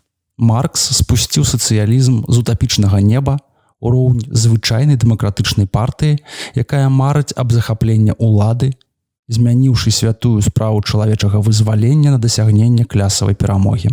Праўда, трэба ўзяць пад увагу, што тут ідзе аб клясе прыгнечанай, абрабаванай, але кожны, хто ведае сучасныя адносіны, павінен прызнаць, што з учарашняга раба выходзіць найлепшы рабаўладца. Значыць, справа не ў тым, хто будзе каваць кайданы, а хто будзе насіць іх. Справа ў тым, каб зусім спыніць няволю. Марксісты адкажуць, што ў ідэале захаплення ўлады і дыктатуры ёсць адсутнасць прыгнечаных, бо уладаром павінны быць усе прыгнечаныя, усе працуючыя. На павер выходзіць не так. Як толькі выяўляецца элемент улады, яна заўсёды застаецца ў руках невялікай групы. Такая ўжо істота улады. Марксізм лічыць магчымым даць уладу толькі пралетарыяту, но сялянства павінна цярпець яго хоць і працоўную, але дыктатуру. Значыць, ужо рабы і ўладары ёсць. І прыклад камуністычнага доследу Расіі сведчыць, што працоўныя ўладары могуць быць вельмі жорсткія і несправядлівыя да сваіх працуючых рабоў. Сур'ёзна казаць аб розніцы паміж сацыялізмам і камунізмам, ведама, не можна, бо ў іх адзін слуп – марксізм і дактрына захаплення ўлады. Тое, што робяць маскоўскія камуністы, у належачых абставінах паўтарылі б і варшаўскія сацыялісты. Розніца толькі ў тым, што сацыялісты болей практычныя рэалісты, а камуністы рамантыкі не без дзіцячай самаўпэўненасці. Але як адзін, так і другі кірунак жадае здзейсніць дыктатуру пралетарыяту, абмінаючы другія, безумоўна, працоўныя клясы, бо аб апошніх марксізм заўсёды кажа з вялікім тактычным рэверансам. Ёсць яшчэ грамадскія кірункі, якія завуць сябе сацыялістамі, але з марксізмам супольнага маюць або мала, або варожа да яго настроены. Гэта тыя, што прызналі спадчыну утапічнага сацыялізму. На захадзе хрысціянскія сацыялісты, на ўсходзе народнікі. Палітычны іх выраз эсеры. Беларускія рэвалюцыённыя сацыялісты, быўшыя эсеры, маючыя свае карані ў народніцтве, моцна адхіліліся ў бок марксізму. Што гэта? Наплывовае ці істотнае? Таксама будучыня. Гэтыя кірункі сацыялізму болей чулыя да справы агульначалавечага адраджэння, вераць у неабходнасць творчай чалавечай адзінкі, меней апіраюцца на клясавы грунт, але практычна, як кожная секта, былі абхопленыя духовым мяшчанствам, застылі ў пакланенні дактрынам і аўтарытэтам і меней дасягнулі чымся іх спрытныя калегі. Але трэба прызнаць, што гэты немарксісцкі сацыялізм мае жывыя карані ў грунце жыцця і змярцвеў толькі за свайго сектанства, вузкасці, духавага мяшчанства, которое пашкодзіла яму выйсці на шырокі шлях. Так не здолелі актыўныя палітычныя партыі развязаць справу вольнай творчай асобы сацыяльнай творчасці, бо ў ідэале кожнай быў ланцуг, прымус, дыктатура як для іншых, так і на саміх сябе. Сучасныя партыйна-клясавыя групы і ўрады, што апіраюцца на такія групы, скончылі поўным банкрутствам.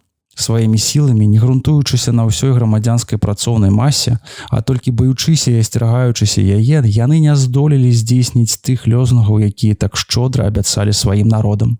Усе дэмакратычныя вольнасці здратаваны дэмакратычнымі ўрадамі, сацыялістычны ідэал зусім далёка ад здзейснення ўрадамі, якія завуць сябе сацыялістычнымі. Ніхто з сучасных свядомых грамадзян, калі ён не атрымлівае значнай урадавай падмогі, шчыра не пойдзе бараніць афіцыйных перакананняў.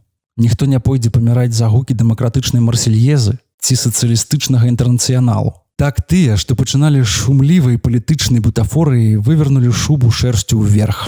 Іх сучасная гінучая сіла апіраецца пакуль на народнай цемнаце і несвядомасці, на прыхільнасці да гучных незразумелых формул, заклінанняў. У апошнія гады беларусы практычна пазнаёміліся амаль што з усімі кірункамі палітычнай думкі. І хто б да нас не прыходзіў, ніхто не пытаў наш працоўны сялянскі народ, ці таго ён хоча. Ніхто не зацікавіўся, а як жа ён надумаў пабудаваць сваё жыццё. Нават магчымасці галосна гаварыць, ці тарнуецца тое, што нам прапануюць няпрошаныя госці, не было дано беларускаму народу. Лёзунгі захацелі жыць і даводзілі сваю жыццёвасць сілай пагрозы, расстрэлу, катаваннем гумовай палкай і здзекам над кожнай праявай свядомых адносін да свайго зместу. Толькі засценкі ўсходу і захаду могуць пасведчыць, колькі чалавечых ахвяр прынесла Беларусь за самае маленькае імкненне быць сама сабой. Трудна ў такіх абставінах казаць аб сацыяльнай творчасці, калі да нас прыходзілі з гатовымі формуламі і прымушалі супакоіцца на такім пракруставым ложы. Казаць аб сацыяльнай творчасці ў нашым становішчы – гэта казаць непрыстойныя анекдоты ў доме мерцвяка. А жыццё цячэ? Можна з пэўнасцю сцвердзіць, што ўжо ўсё тое, з чым прыйшлі да народу нечаканыя апекуны, ўсё гэта ўжо спарахнела і зусім нягожа да жывога. Бо галоўнай умовы грамадзянскага жыцця, магчымасці тварыць, мы не маем. Перажытыя і тыя акалічнасці, якія мы наглядаем навокал сябе, кажуць нам, што запэўніць магчымасць грамадзянскай творчасці мы можам толькі ў радзе адсутнасці перш-наперш чужынскага прымусу. З гэтага выплывае падстава да неабходнасці палітычнай незалежнасці як першая падстава для народу быць самім сабой. У гэтым кірунку пачала працаваць беларуская палітычная думка. Але трэба адзначыць, што дамаганню незалежнасці як падставе грамадзянскай творчасці гэтай творчасці і не хапала. Трэба прызнацца, што справа незалежнасці толькі ў першыя часы сваёй неазначанасці мела свой праўдзівы шчыры характар, за што той перыяд ураду Луцкевіча і можна назваць утапічным, романтычным. Калі ж справа незалежнасці скіравалася на практычны шлях сучаснай палітычнай працы, яна апынулася ў шпонах палітычнага прымусу, палітычна-клясавай зацікаўленасці, і ад сучаснай палітыкі мала чаго можа чакаць народ, быццам ён выкарыстае яе для свае народнай творчасці. Як жа стаіць справа ў жыцці? Першы беларускі ўрад, што стаяў на грунце прынцыповай незалежнасці, не дасягнуў ніякіх практычных вынікаў. Першымі спробамі рэальнай палітыкі былі спробы яго наступнікаў. Так знамянітая найвышэйшая рада або дырэкторыя хацела згаварыцца са шляхоцкім урадам Пілсудскага. І, пэўна, стоячы на грунце незалежнасці, дырэкторыя была фактычна блізка да здавальнення культурна-нацыянальнай аўтаноміяй, аб чым сведчыць прамова ў польскім сойме прэм'ера Скульскага. Гэты кірунак, як малажыццёвы, практычна адкінуты. У ліпені 2020 года групка федэралістычна настроенай беларускай інтэлігенцыі прызнала беларускі савецкі ўрад, савецкую Беларусь, за магчымасць легальнай працы. І гэтая спроба рассыпалася, не пакінуўшы нават ніякіх слядоў. Цяпер найболей рэальным шляхам здаецца умова эсэраўскага ўраду з ліцвінамі.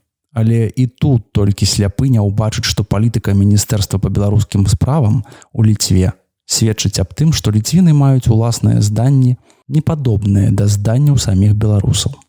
На гэтых кароткіх увагах хацелася затрымацца, каб паказаць, што ў сучасных умовах так далёка нам яшчэ да запэўнення грамадзянскай творчасці шляхам адной палітычнай працы. Ясна, што пад чужацкім панаваннем мы, як і іншыя здаровыя народы, ахвяраваныя на паўстанне або дэгенерацыю.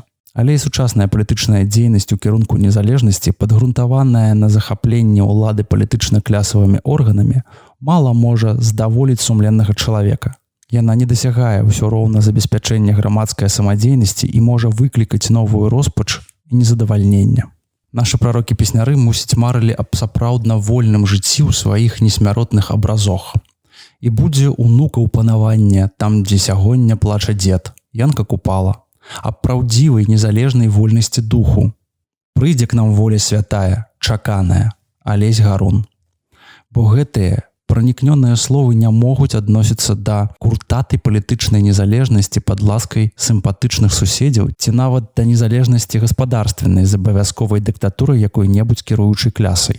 Бо для нас, грамадзян беларусаў, усё роўна, хто паложыць на наш стол свой капыт у лякерках, ці свой шляхціц пан, ці сацыялістычны таварыш, ці запанелы мужик, не ў гэтым знойдзе свой выраз воля святая чаканая, не аб гэтым летуцелі вешчуны. І вось калі чалавек даволі малады з сэрцам, каб мець надзею, што з жыцця можна зрабіць нешта цікавае і каштоўнае, затрымаецца думкай над сучасным жыццём, дык спачатку яму пачне здавацца, што выхаду няма, што светлае і праменнае толькі мана, а на павер усё апынаецца пылам і гразю.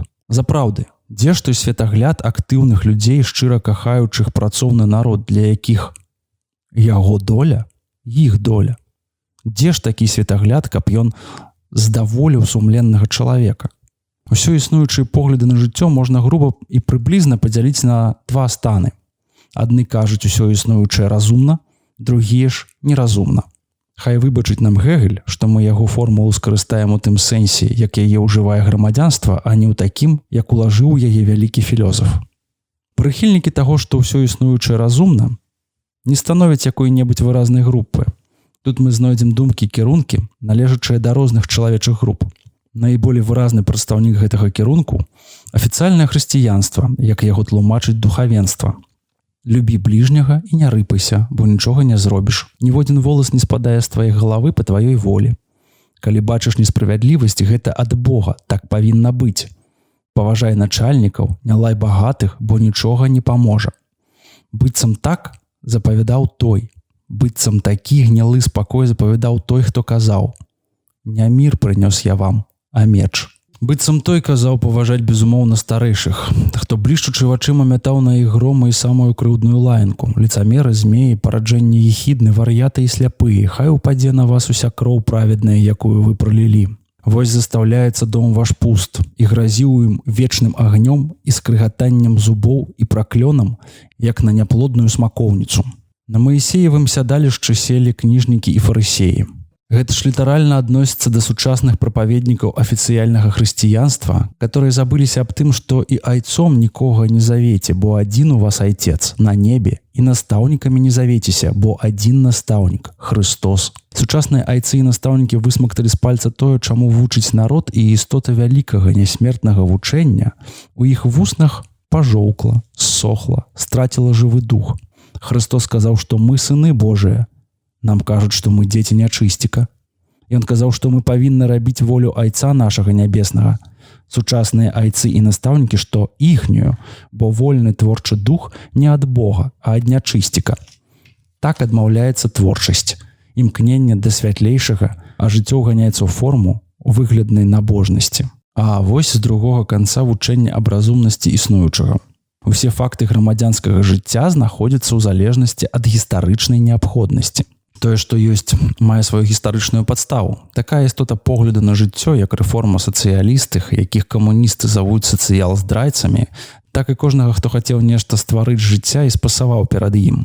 Мы бачылі праменнасць паходжання самага сацыялізму, а рэфармісты кажуць, вось гэтае з'явішча жыцця, гістарычнае, неабходнае, знача і сацыялісты нават іх павінны прыняць. Бараніць бацькаўшчыну трэба, знача трэба войска. Трэба войска, патрэбны вайсковы крэдыт. Вайна вымагае тайны, знача гэтыя крэдыты не падлягаюць народнаму кантролю. Так рэфармісты адмаўляюцца патроху ад усіх жаданняў сацыялізму, трацячы сэнс свайго існавання. Вынік з гэтага той, што разам з разумным пачынае існаваць неразумнае. І калі жыццё прынята цалкам, то трэба прымаць усе яго бакі. І вось калі вы сустракаеце чалавека, які згаджаецца з асновай існуючага, проці дэталяў ён можа рабіць апазіцыю, дык робіцца ясным, што творчае і жывое ў ім памерла, што ён здольны толькі на маленькае, што яму не дасягнуць агульнага і вечнага. Ёсць другі тып светапогляду. Усё існуючае неразумна. Тады, не хапаючая папярэдняму тыпу актуальнасць у грунтоўным перабудаванні жыцця, кідаецца ў другую скрайнасць. Так далей жыць нельга. Любімы выраз Бакуніна, і бакунізм з'яўляецца найболей ясным прыкладам гэтага ультраактыўнага светапогляду. Мы стары свет зруйнуем да аснавання, а затым мы новы свет збудуем, хто быў нічым, той будзе ўсім. Так пяюць сучасныя актывісты, прыхільнікі трэцяга інтэрнацыяналу. Іх дослед зроблены. Ад старой Расіі не засталося і камяня на камяні. Грунт жыцця стаў новым, але чаму ж у дэталях жыццё так прыкра падобна да старога? Чаму трудавая павіннасць падобна да паншчыны? Сучасныя адміністратары да старых гараднічых? Чаму адкрыта кажуць, не абманеш, не паедзеш? Чаму ў працоўнай рэспубліцы ніхто літаральна не мае магчымасці жыць з уласнай працы, а павінен шукаць непрацоўнага заробку?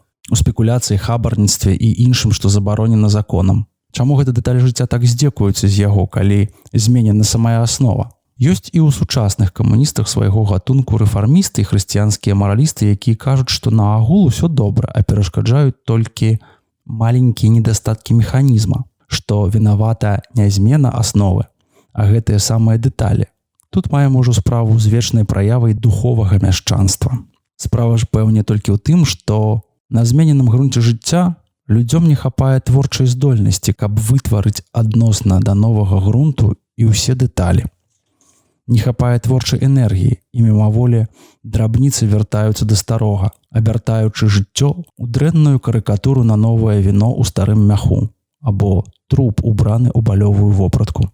Гэтага страшнага выгляду спужаліся найбольш сумленныя камуністы. Пасля актыўнага выступлення нямецкай камуністычнай партыі ў марце, творчасць якое вызначылася ў сотнях смерцяў, узрывах, псаванні дарог ды іншым, іх быўшы правадыр Леві адхіліўся ад іх, пачаўшы галосна маракаваць. Таварышчы, што вы робіце? Што вы кажаце аб долі і волі работнікаў? Чаму кідаеце іх на смерць, голад і нядолю? Так кліча і кожны шчыры прыхільнік працоўных масаў. Сама Кляра Цэткін зрабіла прапазіцыю аб змене партыйнай тактыкі, якая больш падобна да бакунізму, чымся камунізму. Абодва погляды на жыццё, як існуючы ўсё разумна, так і праціўны, маюць у сабе частку праўды. Першыя кажуць аб магчымасці змены цэлага і патрэбы працаваць над дэталямі. Тут ёсць рацыя, бо чалавек павінен тварыць жыццё цалкам і ў вялікім, і ў малым. А патрэба тварыць вялікае вечнае, што здаецца немагчымым першаму светагляду, падчыркне на другім кірункам. Чалавек павінен тварыць вялікае. Ён чуе, што ён сын Божы, што ён частка Бога, што ён павінен тварыць волю айца свайго. Так абодва кірункі зліваюцца ў адзін. Усё існучае творча. Гэта знача вымагае творчасці, працы. А што існуючага няма неразумнага і неразумнага. Пакуль яно існуе, як бы стаіць патуль, яно неразумна і вымагае творчасці. Цераз творчасць яно імкне да разумнага. Але па сваім здзяйсненні зараз жа робіцца неразумным, гэтак значыць, вымагае новай творчасці. У жывым няма неразумнага, ні неразумнага. Гэта катэгорыі нежывога. Жыццё вечна імкнецца, ліецца, цячэ. Вечны творчы працэс ад неразумнага да разумнага і ніколішняе недасягненне да апошняга – вось істота жыццёвага працэсу.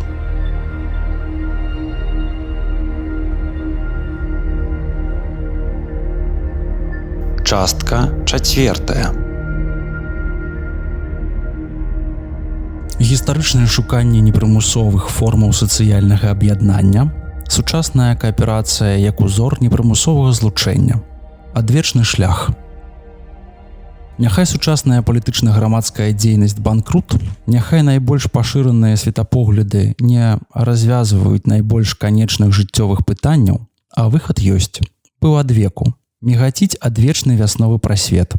Ён у сталай творчасці, безупыннай, безустаннай. Непрымусовае гаспадарства, несучасныя палітычныя партыі, пачынаючы ад чырвона-сацыялістычных і канчаючы чорна-клерыкальнымі, якія летуцяць аб захапленне ўлады і аб бязлітаснай дыктатуры, не выхаваюць творчага чалавека. Будучына іх. Духовая смерць. Неабходна стварэнне новых сацыяльных аб'яднанняў, у якіх гарманізавалася б магчымасць існавання вольнай незалежнай адзінкі асобы і плоднай сацыяльнай паступовай працы, не затрыманай прагавітым эгаізмам адзінкі. Незалежная творчая адзінка ў творчым няўздзержаным адзіночным эгаізмам Хаўруся – ідэал будучыны. Ён быў часткай здзейснены ў прошласці, у малой долі ёсць і цяпер. Самыя пачатковыя людскія грамадкі былі пабудаваны на падставе прымусу. І пачатковы радавы камунізм, і сямейныя калектывы, на якія распалася радавая камуна, былі пабудаваны на абавязковай прыналежнасці кожнага сябра да свайго роду або сям'і. У ўнутраных адносінах панавала старое абычаёвае права ды воля старшага як безумоўная ўлада. Трудна было шукаючы адзінцы задаволіцца такімі абставінамі. Яна рвалася на волю, але там чакалі яе дзікія звяры, голад, небяспечнасць. У грамадзе прымус, неадпаведная жаданням праца, здзек дужэйшых над слабымі, і вось яднаюцца грамадкі незадаволеных і адыходзяць ад роднага карэння. Прадгістарычныя часы і ранейшая гісторыя славянаў ведае без ліку гэткія грамадкі аб'яднанні, которые шукаюць новага жыцця, новыя долі. Беларускія сябрыны, паўночнаславянскія ватагі, чарнагорскія ўдружэнні, чэшскія задругі, то на лёгкіх чаўнах па рэках і морах, то сухім шляхам ідуць на новыя месцы, займаюцца промысламі, творачы сабе жыццё, якое ім здаецца лепшым. Калі сябру што не падабаецца, ён вольны пакінуць сябрыну, адысці. Калі усе незадаволеныя, сябрына распадаецца і сябры ідуць шукаць лепшыя долі. Такім крокам ідзе славянская каланізацыя, пакуль цяжкая рука земскай улады не накладае ярмо на новыя калоніі і не аплятае іх прымусам гаспадарственнасці. Да позняга веку затрымалася адна такая грамада, якая давала магчымасць дыхаць іншым паветрам украінскім і беларускім сялянам. Гэта Запорожская сеча. Адсутнасць прымусу ад сваіх сяброў была галоўнай яе адказнасцю. Прыходзіў, хто хацеў, і адыходзіў, калі яму падабалася. Сеча з аружжам у руках бараніла чалавечае права на волю і незалежнасць, але ніколі не была разбойным гняздом гультаёў і зладзеяў, як яе хочуць выставіць шляхоцкія гісторыкі. Запорожцы жылі працай, займаліся гандлем, ездзілі чумакаваць пасоль у Крым, займаліся рыбным і звярыным промыслам, некаторыя нават працавалі на раллі ў сваіх хутарах.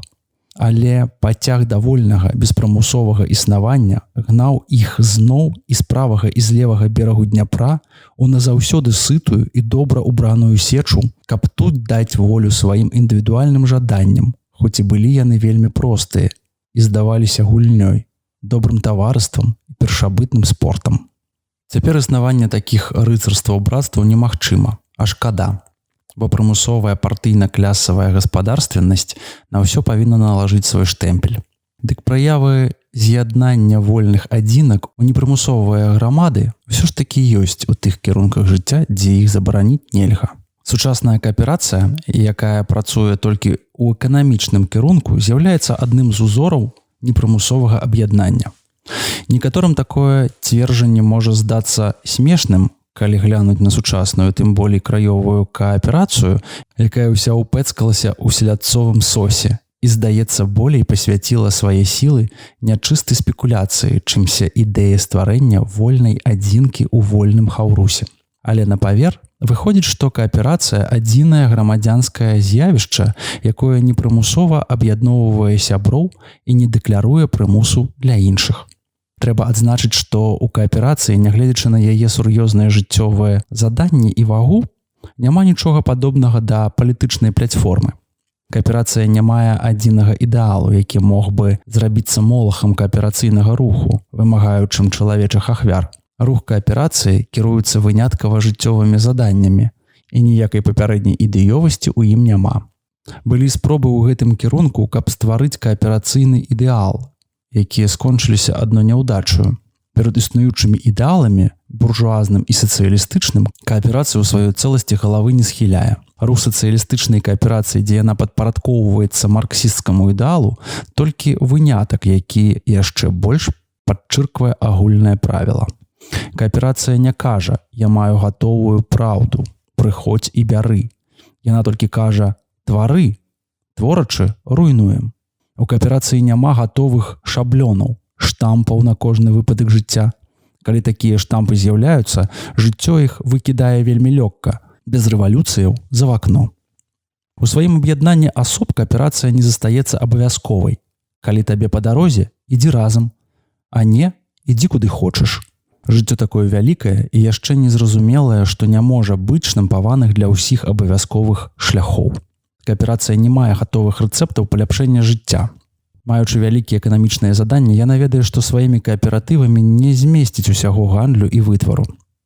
Калі ёсць незразумелыя тэарэтыкі, Шарль Жыт, што кажуць, быццам кааперацыя захопіць усю эканамічную справу ў свае рукі, дык сапраўдная кааперацыя адказвае яму: «Дурны хлопец, ці можна жыццю прадмаўляць гатовыя шляхі?»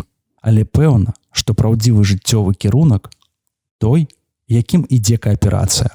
Пэўна, што выпрашэнне будучыні ў знічтажэнні прымусу, у аб'яднанні ўсяго грамадства для задавалення яго патрэбаў у такія грамады, якія падобны да сучасных кааператываў. Кожны павінен быць вольны ў сваіх жаданнях. Ніякіх прымусовых ахвяр, ніякіх багоў не павінна быць. Вытвар, гандаль, прасвета, гаспадарчыя патрэбы здаваляюцца вольнымі аб'яднаннямі спажыўцоў і вытворцаў. Гэта здаецца цяпер дзіўным і немагчымым, але жыццё кіруецца на гэты шлях. Мы надта здэмаралізаваны прымусам, што не можам адразу стаць вольнымі. Нават марыць аб гэтым. Але галоўнае жаданне чалавека – гэта жаданне быць вольным, быць тварцом свайго жыцця. Тыя перашкоды, што здаюцца нязломнымі, упадуць разам з прымусам. Такія забабоны, як прыватная ўласнасць, якая становіць камень датыкання буржуазных і сацыялістычных вучэнняў, яны згінуць як туман перад сонцам, калі згіне прымус. Калі запануе вольная творчая асоба. Прымусам не абараніць прыватнай уласнасці і не знішчыць яе. Добры прыклад зноў Расія. Тамака знішчана не толькі уласнасць на нерухомасць, але і сама нерухомасць, затое уласнасць на рухомыя рэчы яшчэ павялічылася. Ні ў адной старонцы жыццё чалавека не раўняецца некалькім фунтам хлеба, а ў Расіі гэта факт. Адсутнасць прымусу павінна пранікнуць увесь грамадскі быт, палітычны, эканамічны, маральны бакі жыцця, бо толькі з гэтай умовай знойдзе свой выраз творчасць як асобы, так і сацыяльнага цэлага. У гэтым наша надзея. У гэтым нагад на працвет і сапраўдны жыццёвы кірунак. Не адразу ўсяго дасягнуць, не адразу выхаваць творчую адзінку. Будучыня належыць да творчай асобы, але яшчэ доўгія гады мёртвыя будуць хаваць сваіх мерцвякоў. І не чалавечы ціск, і не міласэрныя рэвалюцыі і паўстанні павінны яшчэ перанесці чалавецтва. Тое, што існуе цяпер, прымусовае гаспадарства, урады, цвёрды закон, турма, кара ёсць вынік чалавечай грамадзянскай нятворчасці. Гэта ўсё згіне не пад прымусам, не будзе зруйнавана сілай, а будзе зруйнавана далейшай чалавечай творчасцю. Бо калі сілай знішчыць існуючы парадак, дык нятворчасць сучаснай чалавечай масы створыць сабе назаўтра яшчэ горшыя кайданы, турмы і мукі. Такі дослед усіх рэвалюцыяў спрадвечнасці і сучаснасці. Тыя погляды, якія тут выяўлены, шмат каму здаюцца анархізмам. Ад гэтага шыльду, як ад кожнай іншай вызначаючай формы, трэба адмовіцца, бо ён мае ўжо свой перакручаны жыццёвы змест. І замест развагі лепей прывесці для з'яснення такую расійскую частушку. Анархистику тащил полушубок Тёткин, ах тамуль его учил господин Кропоткин. Гэтыя эскізы мелі на мэце не правядзення якіх-небудзь групавых поглядаў, а выяўленне тае істоты жыцця, якая існавала ад самага пачатку чалавецтва і рабіла спробы зрэалізавацца ў розных кірунках. Эллінскай культуры, хрысціянстве, гуманізме, у дэмакратычным і сацыялістычным рухам, паміж іншым і ў анархізме, пакуль усе гэтыя рухі не змярцвіла застылая форма. На шляху чалавечай творчасці вырастала перашкода ў постаці хочучай валодаць формы. І форма захапляла жыццё, дыктавала свае умовы. А чалавечая душа рвалася з яе кайданоў. Хацела спарадкаваць жыццё так, як казала уласнае сумленне. Хацела ісці за сваімі уласнымі імкненнямі. І чула, што гэта не патрэбна, звязваць ярма цяжкія і незнасімыя і ўскладаць на плечы людзям. І ўцякала ад гвалцячага жыцця, шукала свайго ратунку. І як вызваленне яшчэ на зары чалавецтва згучэлі чароўныя вечна прыгожыя, вечна жывыя словы Бога аднаўлення, Бога ўваскрасення. Прыходзьце да мяне ўсе струджаныя і пакрыўджаныя, і я супакою вас. Бярыце ярмо маё на сябе і навучыцеся ад мяне, бо я сціплы і смірны сэрцам, і знойдзеце спакой душам вашым, бо ярмо маё добрае, а цяжар мой лёгкі. Так у глыбіні вякоў знайшло свой выраз імкнення здаровай чалавечай душы ісці уласным шляхам да боскай творчасці, скінуўшы ланцугі тугі і пакуты. І цяпер, прабуджаныя да творчасці народныя масы, чуючы ў сабе прысутнасць творчай міравой душы, з пэўнасцю кажуць: творачы зруйнуем. Вільня, 12 траўня 1921 году.